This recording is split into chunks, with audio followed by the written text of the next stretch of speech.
Welcome to Raw History, where we cut through romanticization and speculation to show you the unfiltered reality of human history.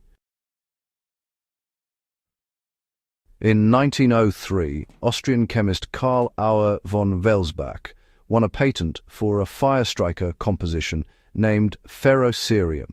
It takes its name from its two primary components, iron from Latin ferrum and the rare earth element cerium. Welsbach's first alloy combined 30% iron with purified cerium, creating a synthetic pyrophoric material that would revolutionize fire-starting technology. This wasn't his first breakthrough.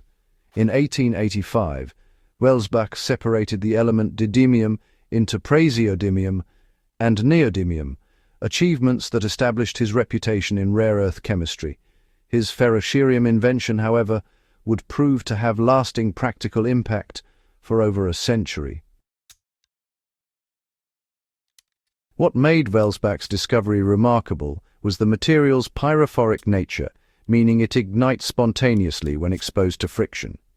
When struck with a harder material, friction produces hot fragments that oxidize rapidly when exposed to oxygen in the air, producing sparks that can reach temperatures of 3,315 degrees Celsius, or 6,000 degrees Fahrenheit. The effect is due to the low ignition temperature of cerium, between 150 and 180 degrees Celsius. In 1907, Welsbach formed Triebacher Chemische Werke GmbH to manufacture and market the devices. This Austrian facility became the world's longest-running manufacturer of ferrocerium flints, continuing production for over a century. The timing of Welsbach's invention coincided perfectly with growing demand for reliable portable fire-starting tools. Ferrocerium revolutionized the lighter as it made creating necessary sparks for ignition easy and was also a relatively affordable material. Early 20th century lighters incorporated ferrocerium flints, though the name was technically inaccurate. It's technically inaccurate to call ferrocerium flint because it has no chemical relationship with the rock or mineral of the same name. However, since both ferrorods and flint rocks spark when struck against steel, ferrocerium is often called flint or artificial flint.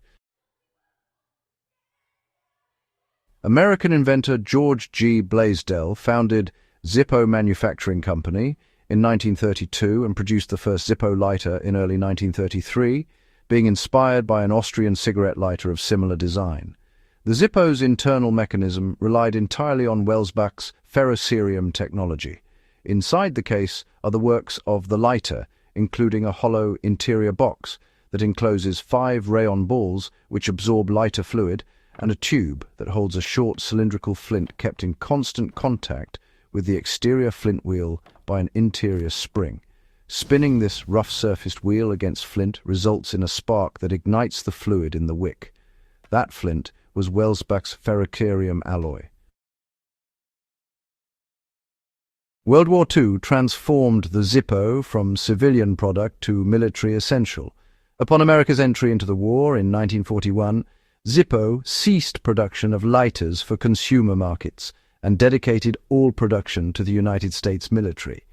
The steel case Zippo lighter with black crackle finish became standard issue. Famed war correspondent Ernie Pyle called the Zippo the most coveted item on the battlefield. Zippos became famous during the war for heating cans of food or lighting darkened instrument panels to help soldiers on the front lines. The ferrocerium inside these wartime lighters continued sparking even after the lighter fluid evaporated, a reliability that saved lives. Here's where the practical survival knowledge comes in.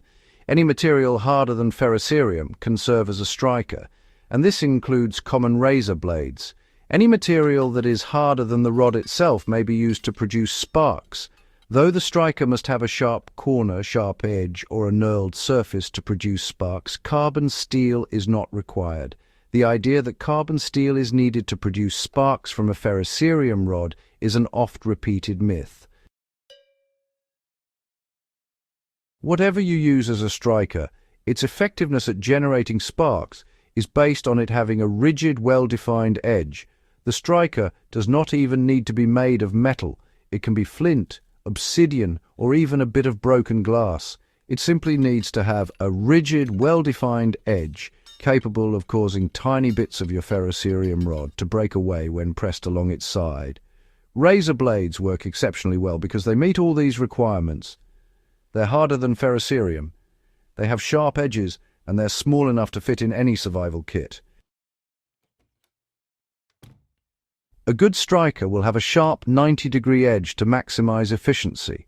While the spine of many survival knives can work, a dedicated striker often provides better control and a more consistent spark shower. Standard disposable razor blades typically have hardness ratings between 60 and 65 on the Rockwell scale, making them harder than most ferrocerium rods. It's important that the striker's material be as hard as possible, because if it isn't, then it will get deformed and dulled as it scrapes the rod. A razor blade's hardness ensures it maintains its edge through hundreds of uses.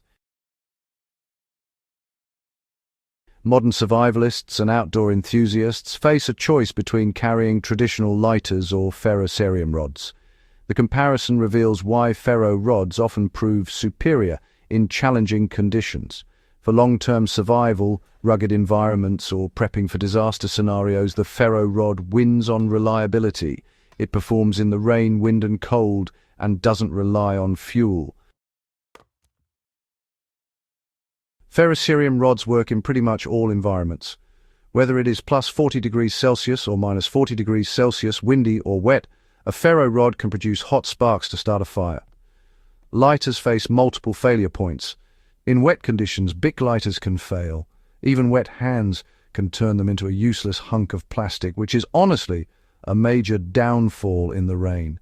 The Zippo dried out enough to light in about half an hour after being soaked, but like the Bic, it just won't spark once the flint or steel is wet.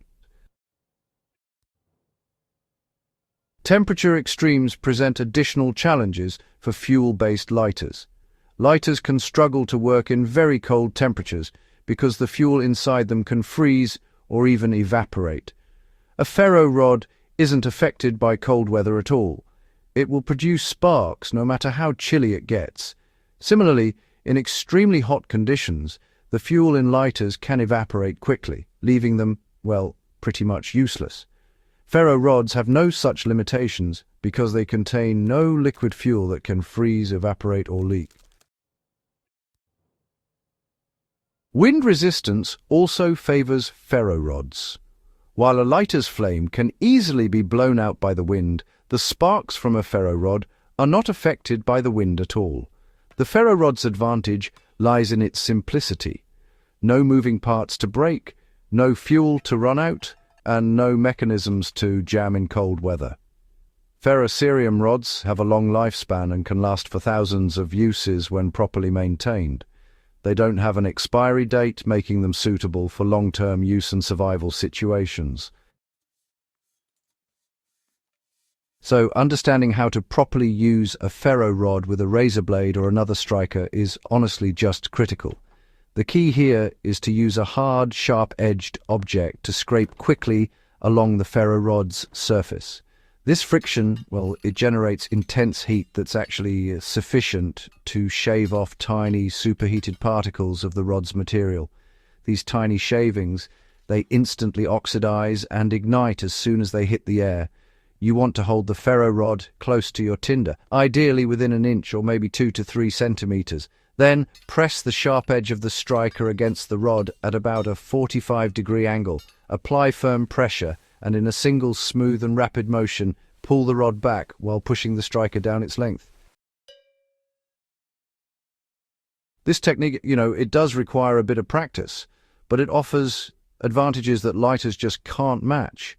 Using a razor blade striker gives you precise control over both the direction and the intensity of your sparks.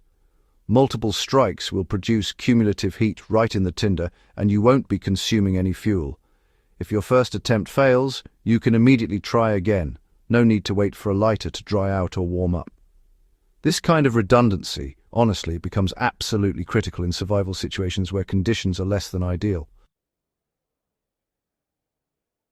Welsbach's 1903 invention, continues influencing modern survival gear and military equipment. Ferro rods were initially used in lighter flints and, gained popularity in the mid-20th century as a reliable fire-starting tool.